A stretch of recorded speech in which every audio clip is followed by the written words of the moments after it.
Welcome back to Access Houston on 97.9 The Box.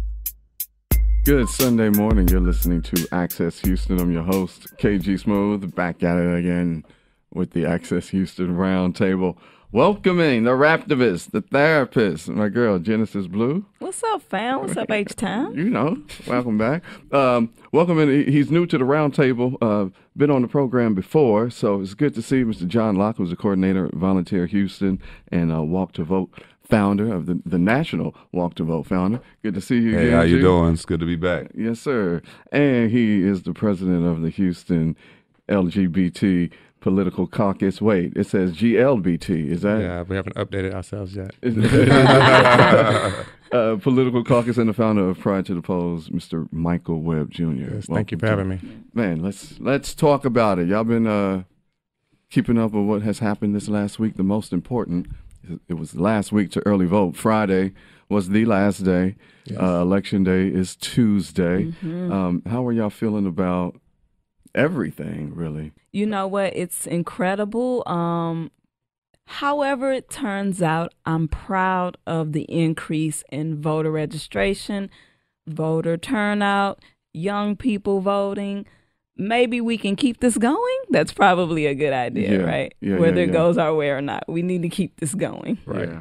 Yeah, absolutely. Yeah, from what I've heard, it's been a 500% increase in turnout from ages 30 and under, that group. So that's always a good sign when you got more people participating in our democracy and letting their voices be heard, you know, instead of just kind of sitting around and complaining about it. It's time to be active and proactive. Yeah, that's one of the groups that I have yet to hear, you know, all the talking heads and pundits mention. Being the young vote. Yeah, Mike, how you feeling? And also 16% of the voter turnout in Harris County has been Hispanic votes. And so that has been the largest turnout we've seen in recent history from our Hispanic community. So we've already seen record-breaking turnout for Black communities, and now we're seeing it in brown communities, and we're seeing it in the youth vote as well. So based off of history, these are the populations we want to come out to vote because they tend to be right on the issues that we need people to vote on. Yeah. Go ahead. Oh, no, I'll just say we want everybody. Like if 100% of people participated, then, I mean, that's what our democracy is built for. That's so right. I feel like as many people, regardless of color, creed, or belief, we want everybody to vote, everybody participate. That's what the system's for. Yeah, and they owe it to themselves.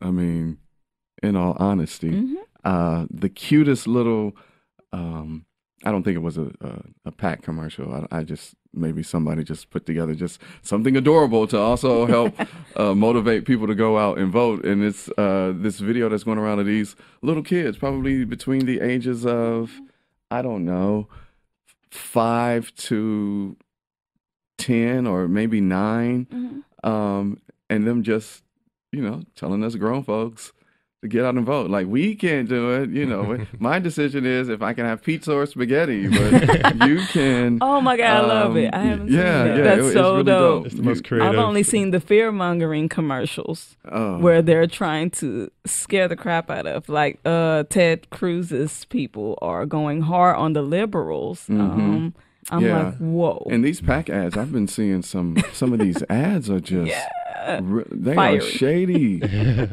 Just they are outrageous. What's the most outrageous ad for you? Oh, that's a good question. Oh man. Okay, and so the views and opinions giving on Access Houston are not those of Urban One Incorporated or Radio One. It will have to be probably the Beto one where they're talking about some accident that he was in and he allegedly fled the scene. So they're bringing that up, and I was just like, "What, really?" Mudslinging, like there was no political basis to it. It was just a personal attack, yeah. And just like, man, it's so funny how when you really think about the little things that you know the current administration and Congress has done. They do have a record to run on. Yeah. They have something to run on. Yeah. They're just not doing it because they're trying to scare everybody into keeping them. I mean, I hope that people, the slap in the face has come up. The tax scam is not going to help you. Yeah, in the beginning you saw something, but watch as it keeps going down. And to know what the 1% is doing with all of this money, it's utterly ridiculous. Dang, my other point escapes me. But go ahead. No, anyone. So the most outrageous commercial for me was the Lion Lizzie commercial. Lizzie Fletcher is running for Congress right now, and we tend to paint women in a negative light, and I think it's just ironic that the Republican Party, and I know we're supposed to be nonpartisan on this show, but the caucus did take a position in that race, and we endorsed Lizzie Fletcher because we think it's ironic that the Republican Party continues the sexist practice that historically is known for towards our women, and of course we see that in our Black and brown communities as well, how they treat us and how they talk about us. Yeah. And so I hope the voters that are turning out in Harris County are turning out because they're fighting back against this type of rhetoric and this type of treatment of communities that are historically disenfranchised. Yeah, I really believe the soul of this country is going to be tested with this upcoming election because it's been a wild ride, and it's going to continue. So your boy Trump and his conspiracy theories on the caravan. Saw that he's sending 15,000 troops to the border. These people are like 1,000 miles away. I mean, how silly do we look to the world right now with this entire thing? I just, when I went to early vote last week, and every time I hear something in the news about, something that's more morally degrading to us as a people and as a country. Drake's mob ties always pops up in my head. Sick of these ends. Sick of these ends. Hire some help. Get rid of these ends. I'm really sick of it. Yo, Trump is a very disturbed person. We've said this time and time again. I'm also, though, concerned with the souls of all of these people. Like, these troops have to say, yeah, this sounds like a great idea, President. Let's go roll up on these people and just take them out. Because it's going to turn into a bloodbath, of course, because these people have said, we're coming. So what's up? And then who wants that blood on their hands? Like, this is supposed to be America. I'm really lost right now. Help me out, Mike. I don't know. I'm dark lost. Times. It's dark times. Yeah, exactly. Dark times. I hope it motivates people to take action, right? I could be a pessimist at times. I like to think that we get the government that we deserve. And I'm hoping that voters really recognize the importance of taking action with their power of voting, using the actions that Trump are doing to say, hey, does this represent us? If it doesn't, then vote accordingly. Right. Yeah. I like to see it as, sometimes we need to fall down to really get up, and, sometimes, it's darkest right before the sunrise. Well, it's dark. And it is really, really dark. And you're absolutely right, though. It's just time and time again, people aren't really motivated or interested in making things change. We can get really stagnant and comfortable.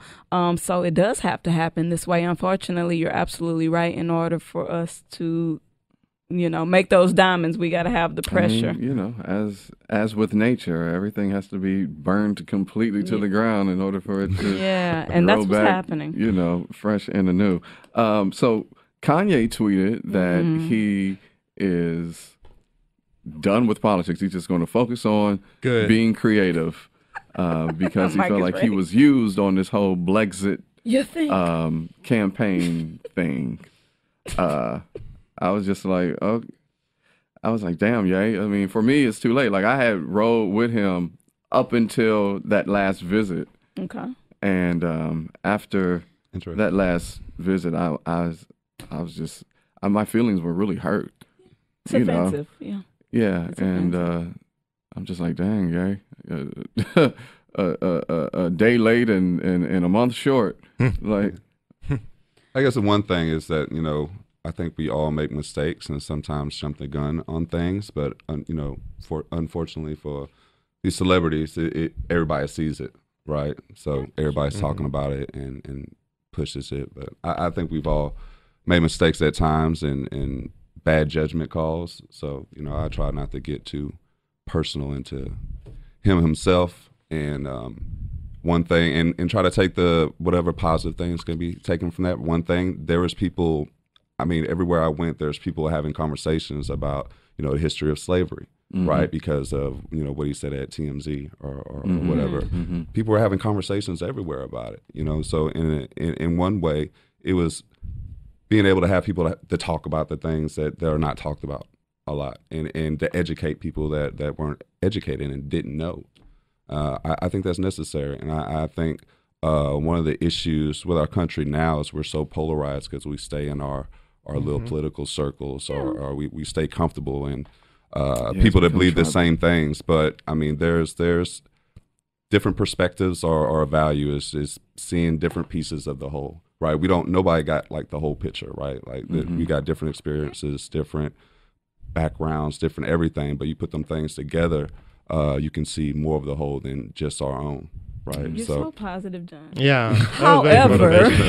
However, what we're seeing, and this is not just with Kanye, but just a lot of the men who are in positions of power in this country, they abuse it. That's called abuse of power. When you're being irresponsible with your power by saying things that aren't true, that you haven't even researched, that you're just going off of emotion on and not using any intellect. When people are following you and listening to you, you have a stage and you're misusing it. And so, we can take out those positives, but then I have to deal with, as a mental health professional, what he's doing to people who have mental health issues. He's making them feel like what he's doing is the right way. So I have to deal with people who are refusing to take their medication because maybe Kanye, he fine. So why should I need to take it? It's irresponsible. Right, he's not fine. Exactly. So it's a little deeper for me because it's irresponsible, and I'm the one who's got to see how it plays out in this world when people like that abuse their power. What do you think? Well, I just think it's frustrating how the Republicans, especially Donald Trump, uses Kanye as a representation of Black people. There you go. Yeah. And that's frustrating. And Kanye knowingly allowing himself to be used in that capacity. Yes, it's okay to have like an individual perspective, even if you disagree with what's popular in your community, but don't allow that perspective to be a representation of an entire community when you know that's inaccurate. Oh, I love that. Well, it came out Friday that Michael Cohen, Trump's ex-lawyer, did an interview with Vanity Fair where he says that he's been in many conversations where Trump degrades Black people. One in particular, he was saying that Black people are too stupid to vote for me. And then, of course, name a country that's run by a Black person that's not an S-hole. So I was like, oh, okay, well, newsflash, Donald Trump's a racist. Right. These are not revelations. Just like everything that Kanye's saying, everybody's like, oh my God, none of these are revelations. Any people with sense and logic and who have read books can see some of these trends that he's talking about. But the way he's saying it, everybody's acting like this is brand new concepts, and I don't get it. Yeah, well, common sense has been under attack for that's the truth. It's going on like 2 decades that's now. The truth. I mean, I promise you, that's the truth. Everything changed after 9/11. I saw it with my own eyes. Me just getting into radio and living in Cincinnati, and then on the other side there was an AM station that was a talk station, and they kept it on Fox News over there. But back then, I mean, Fox News was pretty level. I mean, they were pretty fair and balanced back then.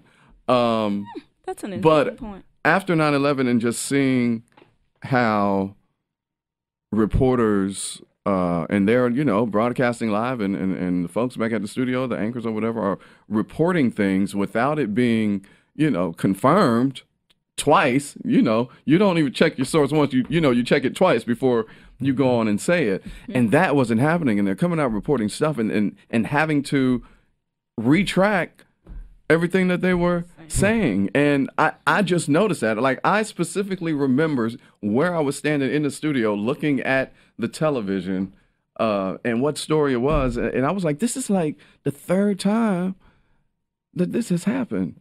And so from then, something just clicked, like, watch this space. Yeah. You know what I mean? Yeah. And now this is where we are today. I mean, and of course, technology plays a huge role in it. You know, as I said, probably 2 summers ago, when the news came out about Russia meddling with our stuff and you know, all of the stuff on social media, that also really did some damage. And I remember saying, like, this is going to affect us beyond ways that we don't even know about. And here we are 2 years later, and we're seeing the effects of what has become of us and our country. It's it's sad. What else was sad with that? Was that the synagogue killings? I was like, dang! Like last week, it was so much. We had, you know, the bomber, or well, nothing went off, but you know, the Twitter was calling him the MAGA bomber. I thought that was hilarious. And then right after that, when they caught him, that whole week of all of that, catch him on a Friday, and then Saturday we got Pittsburgh and the mass shooting at the synagogue. Yeah. And it's just, I'm just like, oh, will it ever end? It's exhausting. It really is. Exhausting, but they're doing that to desensitize us, right? So you just keep putting all these negative things in our face, and eventually we'll just not have, because think about it, I don't feel like Pittsburgh really got a great response. I don't think it did either. I mean, we're becoming immune to it, right? We're having shootings more and more. I think it's interesting how the rhetoric we're seeing in our political atmosphere right now, from my perspective, flames or encourages people to react to their frustrations in this way. And well, it's coming from the top. And they're taking his sound bites and purposely posting. We're seeing racism more emboldened ever. Well, I can't say ever than before, but definitely in my history, I've never seen white people so proud of their racism than I have been right now. I've never seen people so aggressive with each other than I have right now, just because they have a different political views.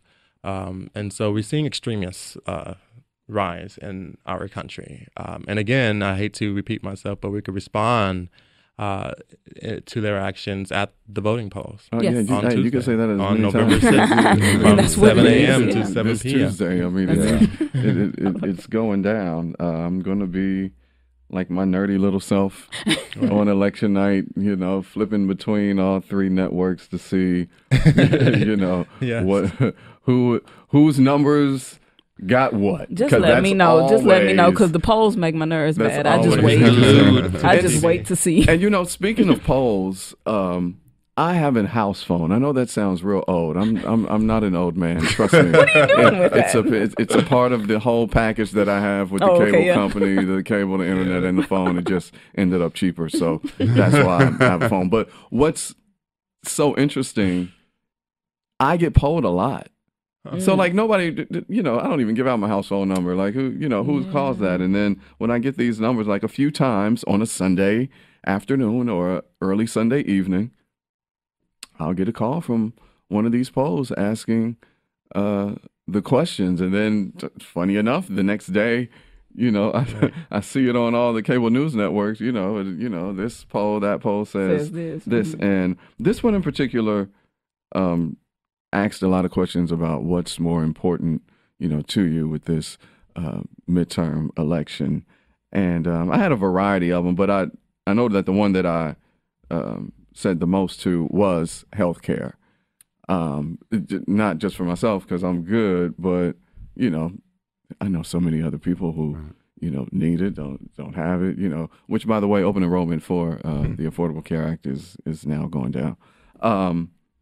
And so the next day, watching the news, just seeing how healthcare was across all of the polls and all of the questions asked, that was the top one, as high as 71%. That is the main concern for voters this midterm election.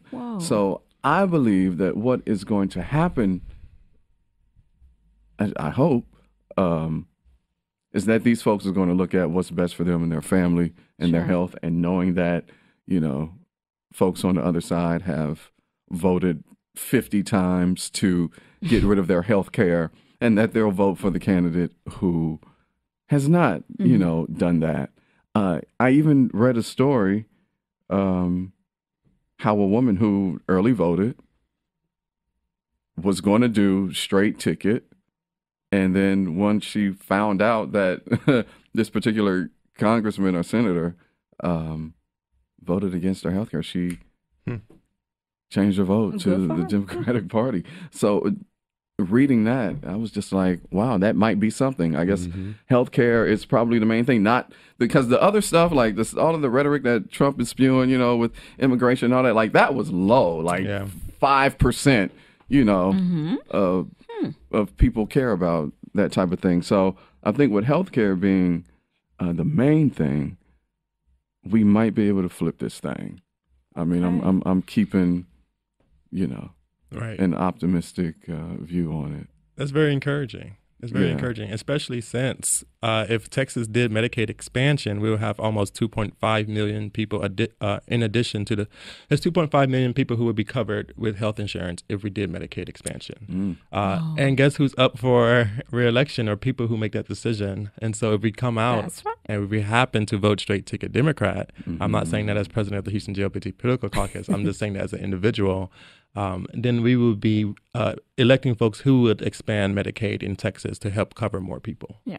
Indeed. Yeah. Like so. Yeah, I think it's very interesting when you look at other countries and how their healthcare system. Oh, they all have universal healthcare. Yeah, I mean, even countries that I mean, it's capitalism. Yeah. That's it. That's it.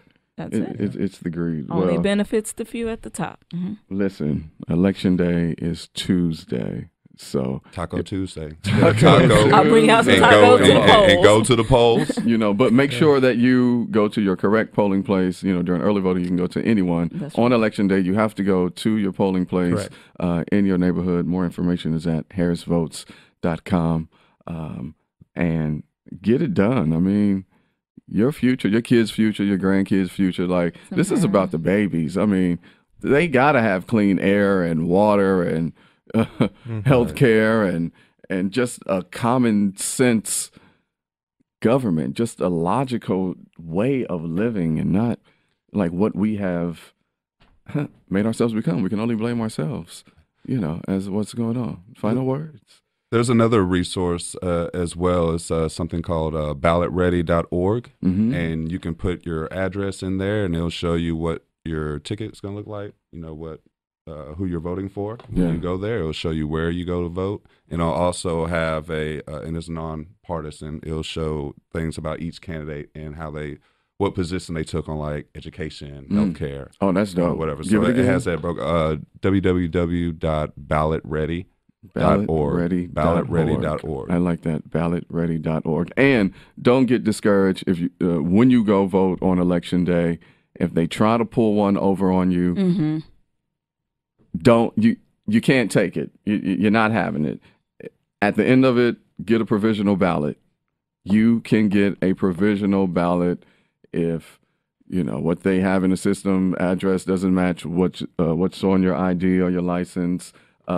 Any of the shenanigans that they're going to try to pull, in the end, ask for a provisional ballot, because that is your right and they have to do that. Yep. So, panel, thank you. Genesis, John, Michael, I appreciate y'all. Thank you so much. Yes. Man, thank We you. have 19, Thank you. We have 19 black women on the ballot. Yes, 19 black women on the ballot for judicial on a races. side note, I will say it is November Citizenship Month. That's an initiative from the city of Houston. There'll be a number of events going on. If you go to citizenshipmonth.com, and you'll see all the calendar and shows the events and all the festivities going around Citizenship Month. Okay. Anyone else? What you got going real quick? Go to the polls. Go to the Tuesday, polls. November 6th, 7 a.m. to 7 p.m. Oh, we did prize to the polls over the weekend, where we got 300 members of the LGBTQ community members to come vote on Saturday and Sunday. So that was amazing. Okay. We're happy to do that again for folks. We're offering rides. www.thecaucus.org for more information. That's dope. Genesis, You already know I've been hitting the streets on the block walk. I've been promoting it like it's the Super Bowl, Game 7, whatever it is. So if you do not vote, don't complain to me anymore. Take your butt to vote. Super Tuesday is going down. It is. It's going down. Shout out to Walk the Vote that happened at UHD. That had hundreds of students go out to the polls marching together. So, shout out to that initiative and UHD alumni. Go Gators. That's what's up. Listen, go vote Tuesday. Do your due diligence and vote. You owe it to yourself. You owe it to your ancestors, and you owe it to these babies. Absolutely. All right? And thank y'all. All right, Thank you. Thank you. It's a pleasure. Always a pleasure. And thank you for listening to Access Houston.